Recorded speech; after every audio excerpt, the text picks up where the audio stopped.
सब optimally distended का क्या मतलब होता है, ये आज की इस वीडियो में सीख लेते हैं। सब ऑप्टिमली का मतलब होता है कि जो पूरी तरीके से या बिल्कुल ऑप्टिमल तरीके से ना हो, और डिस्टेंडेड का मतलब होता है फैला हुआ या फूला हुआ। यानी कि जब भी आप कोई मेडिकल टेस्ट कराते हैं, मेडिकल इमेजिंग या अल्ट्रासाउंड वगैरह कराते हैं, तो उसमें सब ऑप्टिमली डिस्टेंडेड लिखा हुआ आता है। तो इसका मतलब होता है कि जो आपका ब्लैडर है वो पूरा फूला हुआ नहीं था, या जो भी आपने ब्लैडर का या जिस भी अंग का अल्ट्रासाउंड कराया उसको पूरा डिस्टेंड नहीं किया गया। यानी जैसे कि आप कह सकते हैं the ultrasound report mentioned that the bladder was सब ऑप्टिमली डिस्टेंडेड। यानी कि अल्ट्रासाउंड रिपोर्ट में लिखा गया था कि जो ब्लैडर है वो सब ऑप्टिमली डिस्टेंडेड था, यानी कि पूरी तरीके से भरा हुआ या फूला हुआ नहीं था। या फिर आप कह सकते हैं a suboptimally distended stomach can affect the accuracy of an abdominal scan.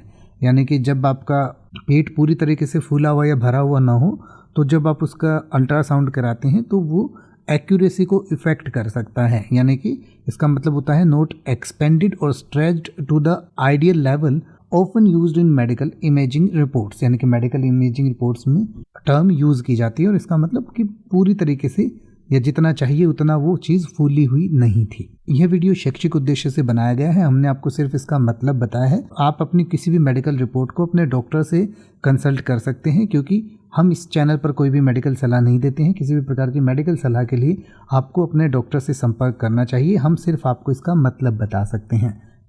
अब आप किसी भी वर्ड का मतलब हिंदी और इंग्लिश में YouTube पर सर्च कर सकते हैं, आपको मेरी वीडियो मिल जाएगी जिसमें आप बिना किसी फालतू बकवास के सीधा उस वर्ड का मतलब समझ पाएंगे। तो ऐसी ही वीडियोस को देखते रहने के लिए चैनल को सब्सक्राइब करें और बेल आइकन को प्रेस करें।